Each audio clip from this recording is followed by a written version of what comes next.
Hospitaliero de Miami nos encontramos con la visita de Raúl Aguilera, quien fue intervenido en diciembre por presentar hipertrofia de las cornetes y ronquido.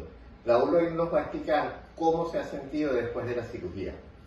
Buenas tardes, buenos días, mucho mejor, ya respiro mucho mejor y lo más importante, ya no ronco. Antes roncaba como oso, ahora ya no ronco. Así es que pues muchas gracias, doctores, te los agradezco mucho. Bueno, vengan, visítenos porque recuérdense que una respiración adecuada va a mejorar tu calidad de vida y te ayudamos a desaparecer el ronquido.